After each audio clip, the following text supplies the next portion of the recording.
Shalom, shalom, peace and blessings, everyone. Blesses all who are watching this video right now. If you was able to come across this video, you are very blessed. The continuation part 3 of the JFK assassination with Governor Connally being investigated because he was never in the car. So this video will be showing him actually in the hospital after the event of Kennedy being assassinated. And you're going to see that he's actually speaking in code once again in this video, showing you that the events of him being shot don't align scenario, and he's doing it on purpose to show you that this never happened in history. So hope you enjoy this. Peace and blessings. Stay very vigilant. Pay attention to detail, body language, everywhere. He's not going to have too much body language because he's going to be moving. But nevertheless, here we go.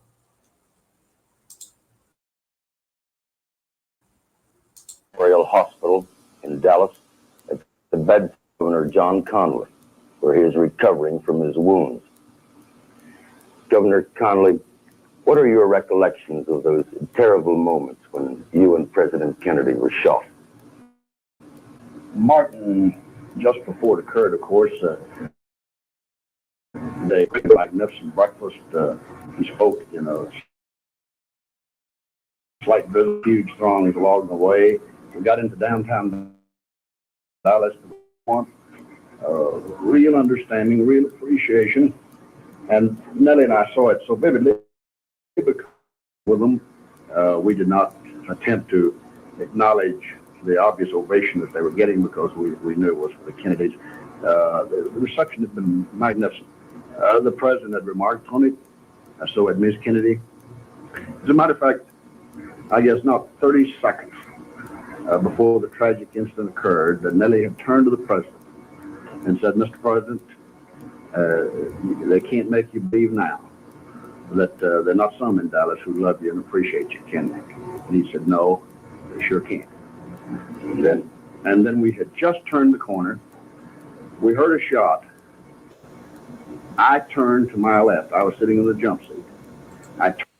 Now, mind you, in part 2, when he's speaking, he said first that he turned to his right and he demonstrated. But in this video of him being in the hospital, which is supposed to happen immediately after the assassination, he's saying in this story, turn to his left. So there's two conflicting stories already with him expressing how he was shot. And look how they got him. They got him in the bed looking like he really stretched out and hurt from his wounds. They got his hand was supposed to be getting got shot, and it hit his bone and then landed. You understand, on the bed. None of it adds up. Turned to my left to look in the back seat. The president he had said nothing. Almost simultaneously, as I turned, I was hit. And I knew I'd been hit badly. And I said, I knew the president had been hit, and I said, "My God, they're going to kill us all." Now, he said he knew he had been hit. Now, remember, in the other testimony, he said hit with a punch. Now, this time he's saying he knew my God, they're going to kill us all. Now, in the last part, said he looked over at his wife and said, "Nellie, my God, Nellie, they're going to kill us both." So he purposely is twisting the story automatically from two different testimonies on this same account. Pay attention. And then there was a third shot, and the president was hit again. And we thought then very seriously. I had still regained consciousness, but the president had slumped in Miss Kennedy's lap. And when he was hit the second time, she said, or the first time, it all happened in such a brief span. She said, "Oh my God, they've killed my husband." I said, Jack. And then after the third shot, the next occurred, I was conscious. The Secret Service man, of course, the chauffeur had pulled out of the line. They said, "Get out of here." On the radios, they said, "Get us to a hospital immediately." And so we pulled out, of course, and immediately as fast as we could go and got to the hospital. And in the space of a few seconds, it's unbelievable what can happen. Martin, we went from great joy, anticipation, wonderful crowds, wonderful throngs, to great tragedy. Governor, what are the thoughts that have come to you as you've lain here in hospital bed recovering from your wounds? Oh, Martin, there have been many and many subjects, and I just wonder. You wonder all types of things. You wonder why his life was taken, why my life was spared, and I know, of course, that some now speculate that, well, it was me the man was after, not him. Of course, I have been campaigning all over Texas, all last year for 11 months, all this year riding parades, horseback, in cars, open cars, on street corners. I could have been an easy prey for anyone with no security, whatever. So I don't place any stake in this, except I think the man did what he intended to do, shoot both of us. And that's the only thing I can think. What other reflections have you had, Governor? Notice how it's a black little nurse in the background. And during this time in the 1960s, you would have never had a young black nurse like this sitting here attending to the wounds of the president. See how this is all staged? Go back and look at this footage for yourself and analyze this whole entire situation and see what happened here. Only that maybe, Martin, that the President of the United States, as a result of this great tragedy, has been asked to do something in death he couldn't do in life. And that is to so shock and so stun the nation and the people and the world of what's happening to us. He was asked to do something in death that he couldn't do in life. They had to use his death to change history and time, go back in time and time travel for this event, so this couldn't be exposed in this time right now that all this has been happening for decades. He had to be able to do something that he couldn't accomplish in life, which is expose them. He had to do it in depth with them having to do this. This is what he's saying. Of the cancerous growth that's being permitted to expand and enlarge itself upon the community and the society in which we live. That the cancerous growth that he's talking about is these demonic beings that's dealing with him and forcing him to be coerced into this event. Attention and understand that what I'm saying is true. Look for yourself. breeds a hatred, a bigotry, an intolerance, an indifference, a lawlessness that is, I think, really an outward manifestation of what occurred here in Dallas. It could have occurred in any other city in America. It is nothing more than a manifestation of an extremism on both sides that basically is the genesis of our self-destruction if we're ever going to be destroyed. So he's speaking to on both sides.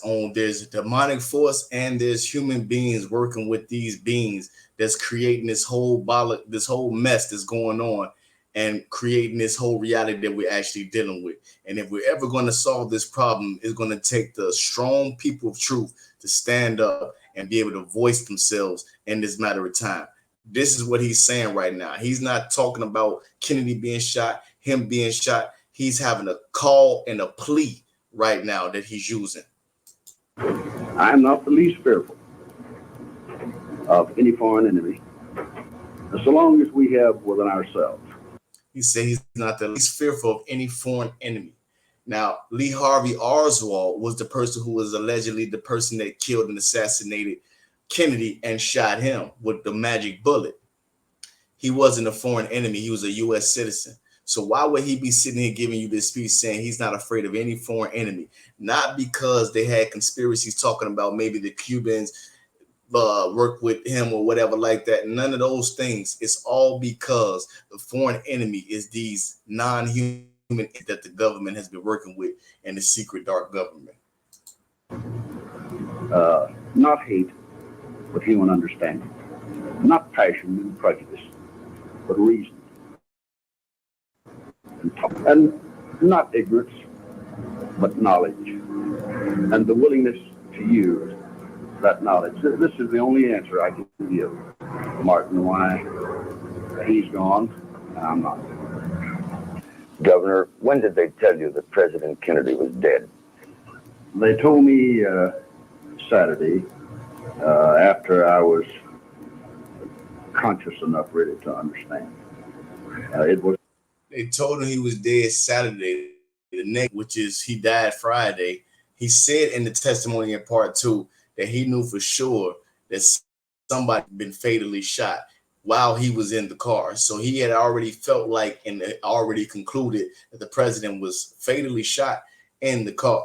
Now he's saying that he got the news of him being shot Saturday. Why would he have to get the news from people that he was killed and he didn't make it Saturday if he already knew that date that he had died? He would know Friday that he would die. Why would they wait to tell all this time that the governor? Why would they tell him a day later that president didn't make it in the midst of all of this happening, and they know that instantly he died by the time he arrived?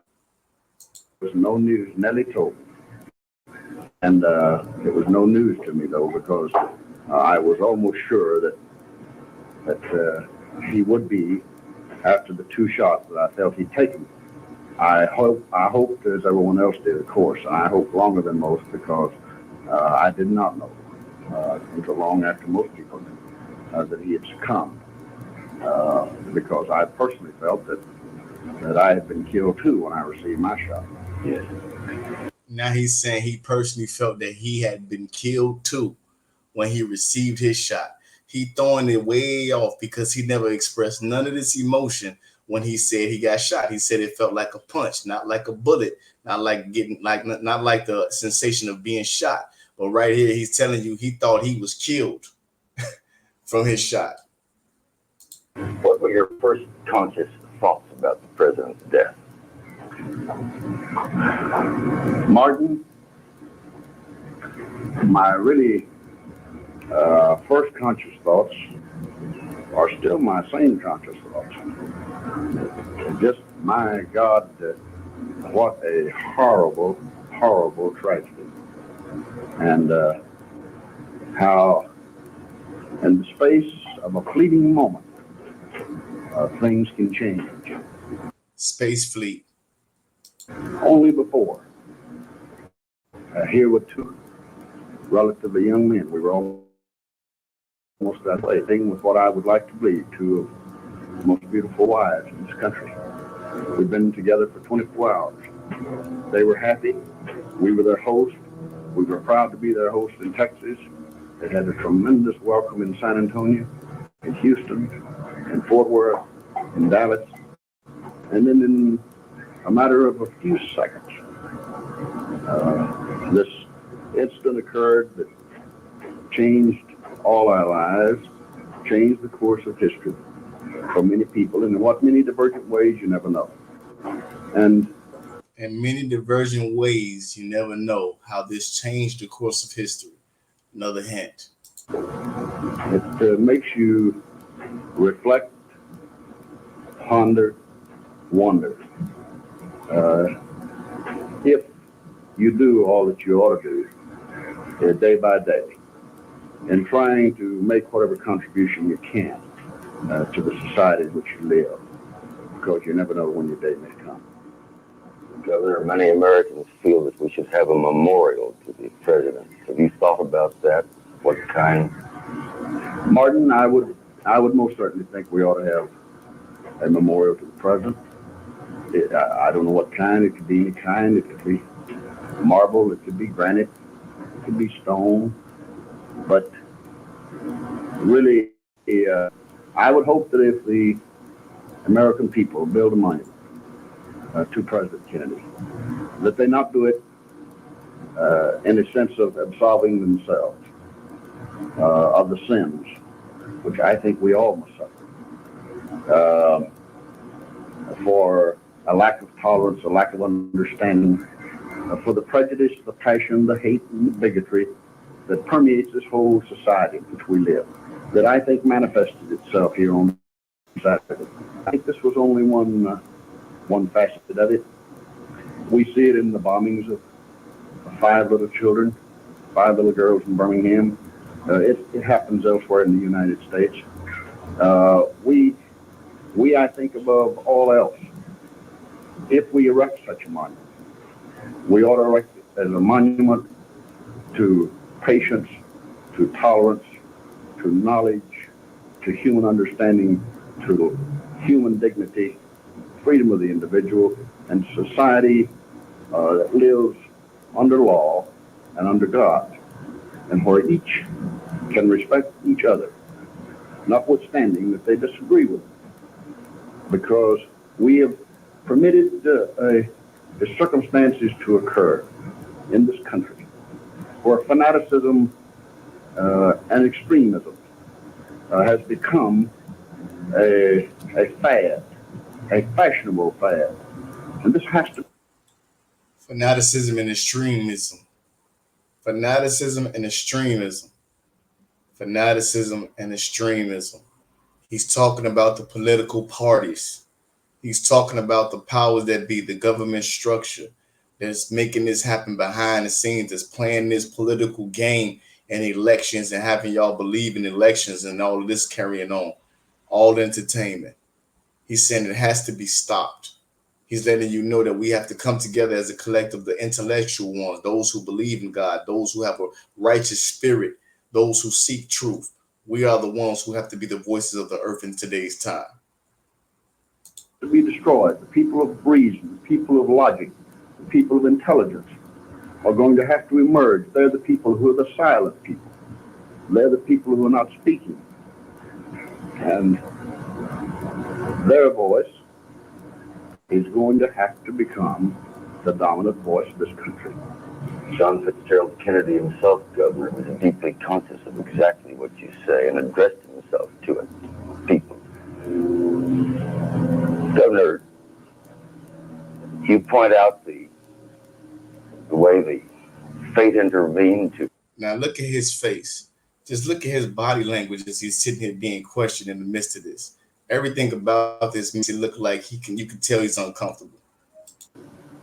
Literally changed the world in this moment. One way that it has changed the world is it's given the United States, for the first time in our history, a president from your state of Texas. I know how close you are to. Now, this guy who just questioned him, he said this changed the history of the world. Not just America. This changed the history of the world. Catch that. I thought about that, Martin. I've been very close to the president, as you know. I first went to work for him in 1938. For him again in 1949. They're talking about Lyndon B. Johnson. So he's saying that this is the, change in history for the world, and it's the first time in history that the United States got a Texas president, which is LBJ, not LeBron James, Lyndon B. Johnson. Served in the uniform of the Navy, as did President Kennedy. President Johnson and I were actually serving together in the Navy during the war. And I thought, how ironic that, in spite of the fact that I'd managed his campaign unsuccessfully. He said, how ironic. The fact that he managed this campaign unsuccessfully. Because when you look up Governor Connally running in this election that he had to become governor, you'll see that he had a 1% chance in the beginning of the election for winning the actual election.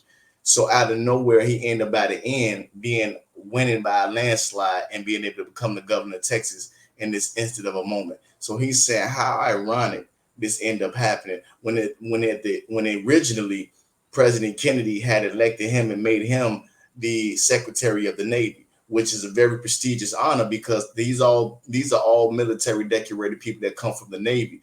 Most of the presidents come from out of the Navy, and this is all structured together as a secret society starting stemming from out of the Navy and then the Air Force. For the presidency, that the man who defeated him, President Kennedy, named me Secretary of the Navy, a highly treasured position so far as I was concerned. And then on the very day that the president was assassinated and that I was wounded. So he was elected Secretary of the Navy on the day that supposedly he's supposed to be just came governor of Texas. So he's showing you how the events completely changed. He was thinking he was going to be Secretary of the Navy, which he would rather be than being a governor of Texas. Nevertheless, somehow he's running for an election. He's in an election for Texas, and he was already losing this battle, but somehow he miraculously wins and becomes the governor of Texas. And in this same self moment, he meets with the president for the president's first time arriving into Texas, and the president gets killed. The result of that was that Mr. Johnson became the president of the United States. And a rather strange set of circumstances. Rather strange set of circumstances. Peep that. He said a rather strange set of circumstances that led to Lyndon B. Johnson becoming the president out of all of this that happened. Because guess what? Lyndon B. Johnson was the very person who was running against Kennedy to become elected as a president. He lost into that situation, and Kennedy ended up putting him on the ballot to become his vice president. So deep down inside, Lyndon B. Johnson had a hate already for Kennedy, and then put the irony on top of it. He had to be the vice president for Kennedy and be his yes man all around the office, which he hated. So they set that whole thing up. Let's go back to it. That the president was assassinated and that I was wounded. The result of a highly treasured position, so far as I was concerned. The man who defeated him, President Kennedy, ironic that in spite of the fact that I'd managed his campaign unsuccessfully for the presidency, that the man who defeated him, President Kennedy, named me Secretary of the Navy, a highly treasured position so far as I was concerned. And then on the very day that the president was assassinated and that I was wounded, the result of that was that Mr. Johnson became the president of the United States. And a rather strange set of circumstances. Tell us something about Lyndon Baines Johnson, Governor. Martin, he is a person of... Tell us something about Lyndon Baines Johnson. Listen what he got to say about it. Many complexities, really. He is a person who will be viewed by some as being perhaps unlettered, and in some ways he is unlettered. Unlettered is another way of saying illiterate. So a person who can't read and write is a person he's being considered in many ways, he's saying. But in other ways, he's probably as literate a person as you'll ever see in your life. As literate. Then he says, on the contrary, he's most likely the most literate person you ever seen in your life. So when he called him unlettered, he said he's illiterate in another way. Then he turned around and say he's the most literate person you ever seen in your life. You see how he do that? In terms of the understanding of human nature, he will not be the most well-read person you will ever know, but he will have a human instinct that I think will almost surpass any other person that you'll ever encounter. He is a person of great charm, of great poise. At times, yet at times he can be almost brusque and rude. Always determined, always firm, always a man of his convictions, an indomitable and indefatigable worker, working always for perfection. Wouldn't you say that a pretty good analysis of him, sweetheart? Those are the qualities that Look at his wife over there, supposed to be his wife, looking like a robot. That's not his wife.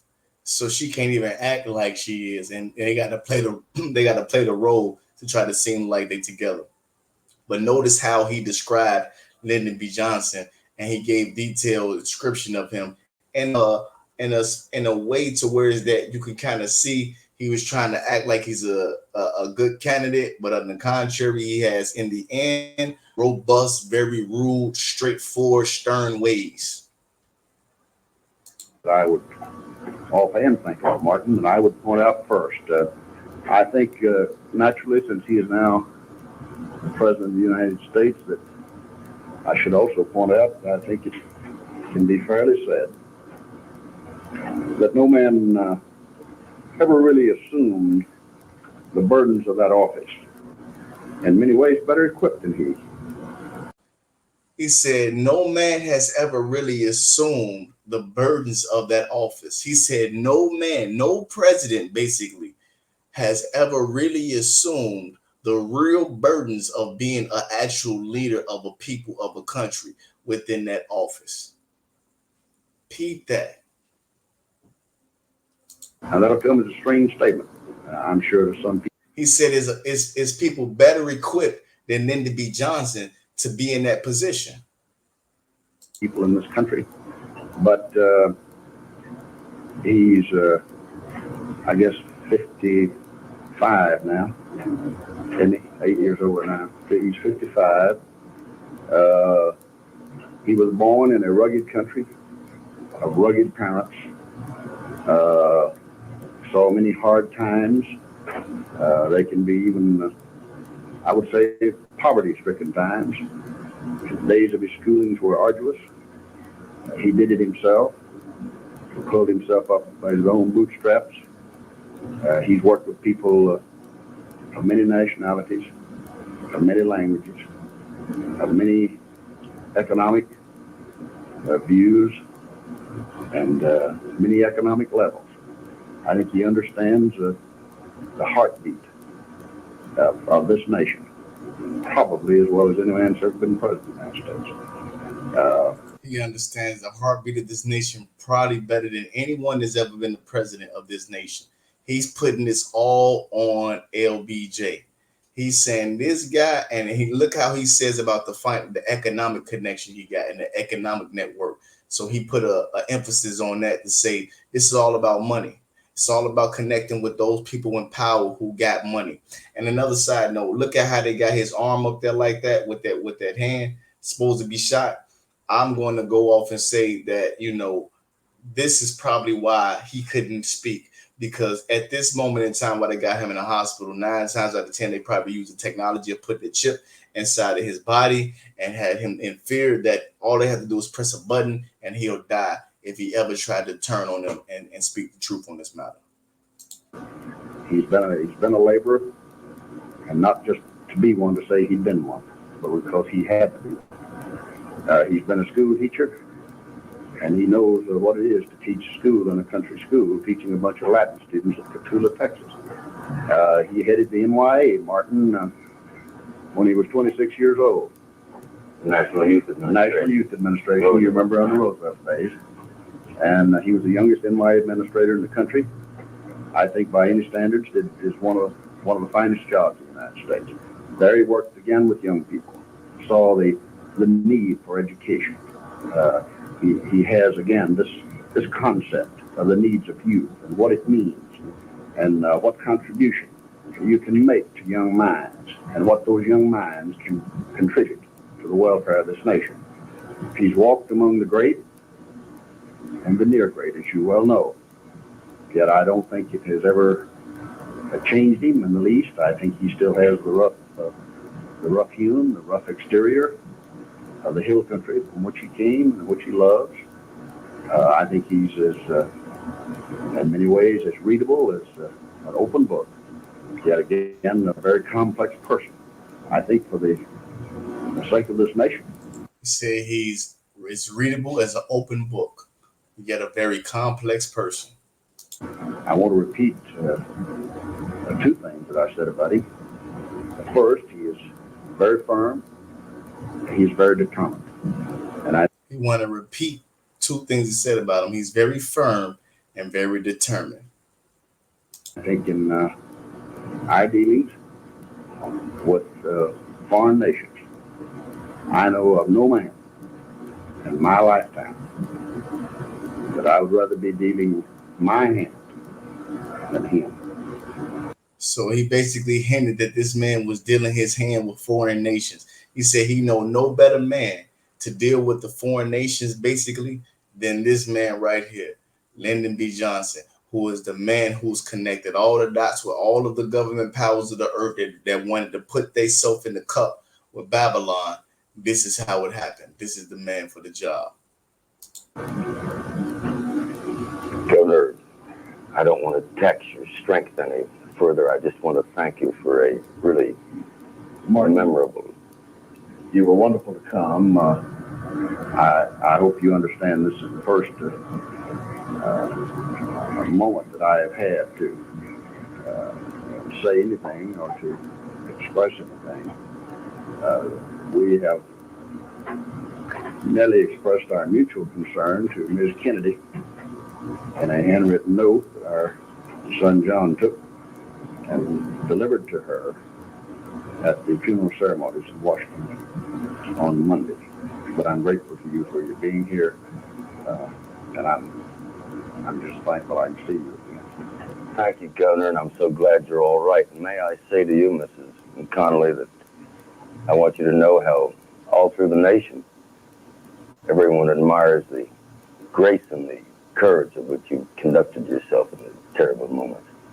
Thank you. Thank you. But Notice how she can't say nothing like a robot. And pay attention once again to the black nurse in the background, this young black nurse. Maybe somebody's missing relative is in this picture. So maybe y'all should take a good look and see if it's her, because they've been kidnapping a lot of people lately in this year. And you never know what type of projects that they're actually using them for real seriously at hand. So start paying attention to old footage and see if you may see a relative that they've been snatched up and put into a scene in the past, doctoring all this stuff up. Not far-fetched at all. The Mandela effect is real. So notice how that this is supposed to have just happened with him being shot. Now, I've been shot before. I've been shot in the body multiple times. And when I was shot, because the way I was shot, the blood was going inside my body internally, and after they had to cut my stomach open and all that, suck the blood out. When I'm waking up the first day, I had tubes all in my nose and in my mouth and everything like this, making sure everything was good with me. He ain't got no tubes or nothing, and he's supposed to have got shot in the back first, and it's supposed to went through his chest, through his rib, out of his chest. He don't look like nothing even wrong with his back or his chest. He's laying on that like it ain't no problem. He ain't hurting on his right side of his chest like it ain't no problem. The only thing they show you that look like it's a problem with him is his wrist that they got wrapped up like a mummy, which wouldn't be so wrapped up and wouldn't be hanging on a string as if it's like he can't move it. And then he's supposed to have the bullet lodged into his left leg. And he's leaning on the bed like it ain't nothing wrong with his leg. He ain't even asking nothing about the leg. How your leg doing? How your shoulder, how your chest doing? They ain't talk about none of that. And he's supposed to be in a hospital bed after being shot with the president. They ain't talk about none of those details. He just left a warning to the people that this needs to stop. that's the conclusion of the interview with Governor John Connally at his bedside in the Parkland Memorial Hospital in Dallas, Texas, where the governor is recovering from the wounds suffered in the attack by an assassin on himself and the President of the United States. So he's supposed to have been in the Parkland Hospital in Texas, but that doesn't look like he's in the Parkland Hospital. You understand? That don't look like he's in the Parkland Hospital at all. Obviously, he said that was when he was first terrified when he arrived at the hospital in part 2 of the footage. So this is very, very serious. I have to do part 3, breaking down more details. His wife, Lyndon B. Johnson. I want to go over some details that's actually written within the Warren Commission report. I don't know how many people have actually read the report, but it's important to read the report and see how the story is also lined and how they put that inside the story of the Warren Commission report in regards to Connally being shot. So read those details as I go and get those details, and I'll read it for you as well. Very, very important that you pay attention to all of these videos. And if you have eyes to see, please share the message. Peace and blessings. Shalom, shalom.